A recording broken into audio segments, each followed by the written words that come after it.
같은 마음이라는 제목으로 하나님의 말씀 증거하도록 하겠습니다. 저에게 허락된 시간은 5분인데요. 충분한 것 같습니다. 네. 전도회는 교회 공동체입니다. 충신교회 안에서 작은 교회들이기도 합니다. 특별히 연령대별로 묶어진 가족들인데요. 여전도회든 남전도회든 헌신이라고 하면 우리가 어떤 직분을 잘 감당하는 것, 또 어떤 봉사를 열심히 하는 것, 그래서 주방 봉사를 한다든지 또 어떤 전도의 여러 가지 사업들을 감당하는 그런 헌신으로 우리가 해석할 수도 있겠습니다. 그런데 오늘 여러분과 제가 정말로 오늘 여전도의 헌신 예배로 모여서 무엇을 헌신할 것인가 라고 생각을 해봤을 때, 그것은 여러분과 제가 한번 같이 다 같이 한번 고백해 볼게요. 한번 따라해 보겠습니다. 우정 쌓기. 여러분, 우정 쌓는데 최고의 헌신하시길 축원드립니다. 잘 와닿지 않으실까요? 네. 하나님께서 성부 하나님과 또 성자 하나님과 성령 하나님께서 여러분 계실 때 싸우면서 지내시겠어요? 사랑하면서 지내시겠어요? 사랑하면서 지내실 것입니다. 세 분 하나님께서 한 분이시지만 또 세 인격으로 계신 그 삼위일체 하나님께서 서로가 하는 일을 존중해 주시고 또 서로가 하는 모든 것들을 사랑하시고 또 뜻을 존중해 주시는 그런 사랑의 모습으로 하나님은 그렇게 존재하시고 계십니다.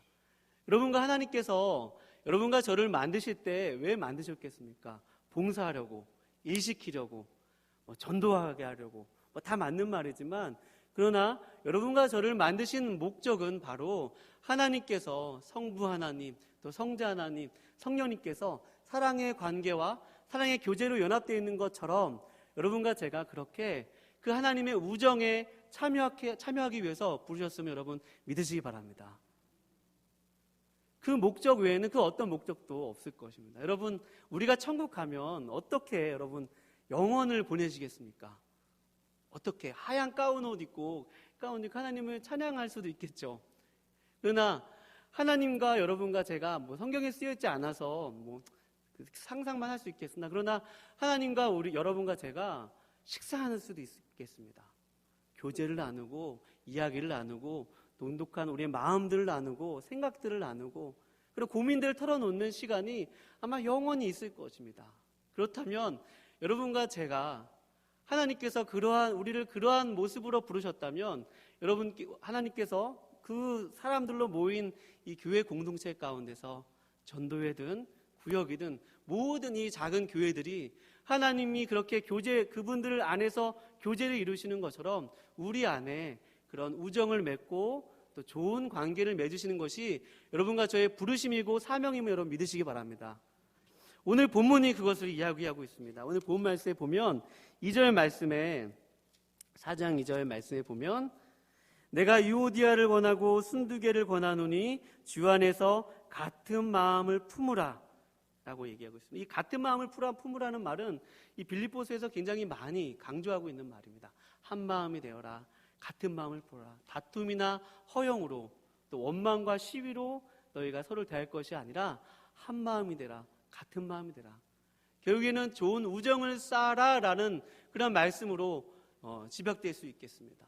사도 바울이 모든 그런 바울서신에서 서로라는 말을 표현해서 서로 도와라, 서로 대접해라, 서로 용서해라, 서로 사랑해라, 또 서로 아껴라, 서로 불쌍하게 여겨라, 또 서로 한 마음이 되라. 이 서로라는 단어를 써서 모든 그런 교회 공동체들마다 같이 좋은 관계를 맺고 좋은 교제를 이루는 것이 하나님의 뜻임을 우리 사도 바울이 이야기했습니다. 근데 오늘 본 말씀에 보면 특별한 특징이 있다면 그 말씀은 유오디아라는 사람과 순두개라는 사람에게 권했다는 말입니다. 좀 촉구하고 강한 말로 이렇게 권하고 권면했습니다. 어떤 상황이었냐면 이 빌립보 교회에 처음 생겨날 때부터 이 빌립보 교회에 헌신했던 사람들, 또 봉사했던 사람들, 복음을 위해서 애썼던 사람들이었던 이 유오디아라는 여인과 순두개라는 여전도회죠. 네. 이 여인들이 일을 열심히 하는 거는 좋은데 서로 간에 어떠한 일인지는 잘 알지 못하나 빌립보서에서 이렇게 유추를 해보면 원망이 있었고 서로 시비가 있었고 다툼이 있었고 또 시기하는 그러한 모습들로 이들이 좀 다투고 좀 공동체 가운데 어려움이 찾아왔던 것 같습니다. 이런 어려운 가운데 사도 바울은 그러니까 여전도에 또 특별히 이 직분을 맡은 유오디아, 순두계 또 그 외의 여인들을 향해서 더 열심을 내라, 힘을 내라, 헌신을 해라. 그것이 당신들의 사명이다라고 오늘 얘기하고 있는 것이 아니라, 여러분, 오늘 사도 바울이 오늘 말씀 속에서 강조하고 있는 것은 주 안에 같은 마음을 품으라라고 선포하고 있으면 여러분 믿으시기 바랍니다. 같은 마음을 품는 거예요. 그렇다면 같은 마음을 여러분 어떻게 품을 수 있겠어요? 나와 살아온 환경이 다르고 성격이 다르고 또 옷차림새도 다르고 모든 가치관과 모든 것이 다른 사람들이 만났어요. 이렇게 얘기를 해보면요, 교회에서 나와 이렇게 속 얘기를 털어놓을 수 있는 사람 한 사람만 있으면 그 교회 생활이 참 행복하다고 합니다. 나의 고민을 털어놓을 수 있고 나의 아픔을 털어놓을 수 있고 내가 즐거운 일을 얘기해도 배아파지 않는 그런 사람 한 사람만 사귈 수만 있으면 많은 사람 사귈 것 없고 우리 교회 안에서 내 옆에 있는 사람, 그 사람과 그런 교제와 우정만 쌓을 수 있다면 여러분 행복한 사람이면 여러분 믿으시기 바랍니다. 여러분 전도회가 어떤 공동체예요? 연령대별로 묶여진 그런 공동체 아닙니까? 거기서 같이 식당에서 봉사도 하고 또 여러 가지 일들을 하는데 너무나도 귀한 일입니다. 그런데 그 봉사가 우리의 목적이 아니라 그러한 봉사들과 헌신들을 통해서 여러분과 제가 같은 마음, 서로의 마음이 하나씩 조금씩 내 마음이 상대방의 마음이 이렇게 얹어지고 또 상대방의 마음이 내 마음이 이렇게 얹어지는 그런 한 마음을 품을 수 있기를 축원드립니다. 사도 바울이 빌립보서 2장에서 이런 마음을 했어요. 마음을 같이하여 2장 2절 말씀에 보면 마음을 같이하여 같은 사랑을 가지고 뜻을 합하며 한 마음을 품어 아무 일이든지 다툼이나 허용으로 하지 말고 오직 겸손한 마음으로 각각 자기보다 남을 낮게 여기고, 그러니까 다른 사람을 나보다 더 낮게 여기라는 말씀이죠. 그러면서 하는 말씀이 우리 다 같이 한번 읽어보겠습니다. 319면에 있는 빌립보서 2장 5절 말씀입니다. 오늘 결론 가는 말씀인데요. 빌립보서 2장 5절 말씀입니다. 시작. 너희 안에 이 마음을 품으라 곧 그리스도 예수의 마음이니. 아멘. 우리가 같은 마음이 되려면 특별히 다툼 가운데 있는 사람들, 관계가 좀 어려운 사람들이 같은 마음이 되려면 여러분 우리 힘으로는 안 됩니다. 그리스도 예수의 마음을 닮아야 합니다. 그리스도의 예수의 마음이 어떤 마음인지 6절부터 쭉 나와 있는데 그것은 예수님이 인간의 하늘 보좌를 버리시고 인간의 모습으로 이 땅 가운데 오셨다는 거예요. 극단적인 표현이 될 수 있겠지만 사람이 개와 같이 되는 것과 똑같아요. 하나님이신데 하나님이 그 높은 지위를 버리시고 인간의 모습으로 되셨다는 것입니다. 여러분 여기서 예수님의 겸손한 마음을 엿볼 수도 있겠지만 좀 더 예수님의 마음이 어떠한 마음인지 생각해 보면 여러분 예수님이 왜 이 땅 가운데 내려오셨을까요? 왜 이 땅 가운데? 단순히 겸손함을 나타내시기 위해서 이 땅 가운데 내려오신 것은 아닐 것입니다. 그것은 아버지의 뜻이 그러하기 때문입니다. 아버지의 계획이 그러하시기 때문입니다. 아버지가 내가 미워하는 사람들, 내가 싫어하는 사람들도 동일하게 사랑하시기 때문에 똑같은 눈으로 바라보시기 때문에 저 사람을 다 한 사람도 잃어버리지 아니하고 다 구원하기 원하시는 아버지의 그 마음과 심정이 있기 때문에 예수님은 그 아버지를 영화롭게 하고 또 아버지의 뜻을 준행하고 또 아버지와의 그런 우정과 아버지와의 교제 가운데 그 아버지와의 사랑 때문에 그 하늘 보좌를 버리시고 이 땅 가운데 내려와 오셨으면 여러분 믿으시기 바랍니다. 그러니까 그리스도의 예수의 마음이라는 것은 바로 예수 그리스도께서 성부 하나님을 사랑하셔서 그 아버지의 마음을 시원케 해드리고 아버지의 뜻에 순종하시기 위해서 내려오셨던 그 마음, 또 그뿐만 아니라 그 하늘 보좌를 내려버리시고 이 땅 가운데 오셔서 겸손하게 우리를 섬기셨던 그 겸손의 모습, 그 마음이 여러분과 저의 마음이 되시기를 축원드립니다.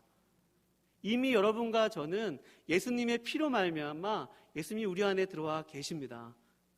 그렇다면 그 마음을 이제는 여러분 어떻게 배우시겠습니까? 가만히 명상을 하면서는 배울 수 없을 것입니다. 우리가 전도의 활동을 하면서 교회에서 공동체 활동을 하면서 예수님의 마음을 닮아가는 것입니다. 그래, 저 사람 몰랐는데 저런 모습이 있네. 아유, 저 사람 말을 왜 저렇게 하지? 저 사람 좀 오해하는 것 같아. 저 사람 좀 앞서서 생각하는 것 같아. 여러 가지 다른 사람들과 관계를 맺으면서 생기는 일들 가운데 저의 실력으로는 그 사람을 품을 수 있는 그런 마음이 없지만, 그래, 우리 예수님이 나 같은 사람을 위해서 이 땅 가운데 오셨지. 예수님이 아버지의 마음을 순종하기 위해서 아버지 사랑하는 마음으로 이 땅에 오셨지.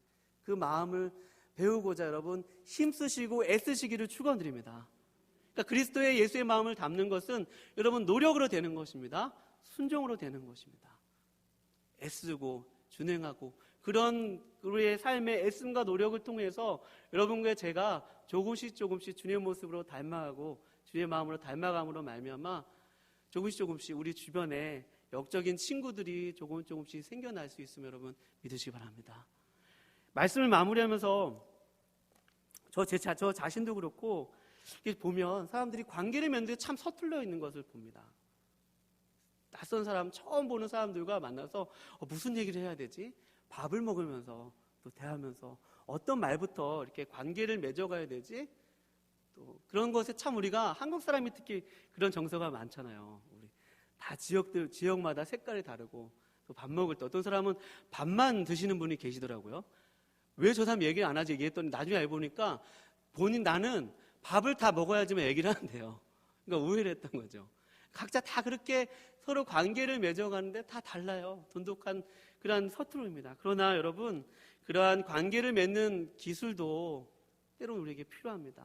우리에게 상대방과 조금씩 알아가는 그 과정들과 또 상대방의 약점과 허점이 보일 때마다 예수님의 마음을 닮아가기로 애쓰고 노력하는 가운데 여러분과 저 가운데 이 전도의 가운데 우정이 이렇게 나를 통해서 확산되어져 가고 또 몰랐던 사람들과 계속해서 이런 친분을 맺고 또 교제가 이루어지는 귀한 우리 전도회들 되시기를 주님의 이름으로 축원드립니다. 기도하시겠습니다.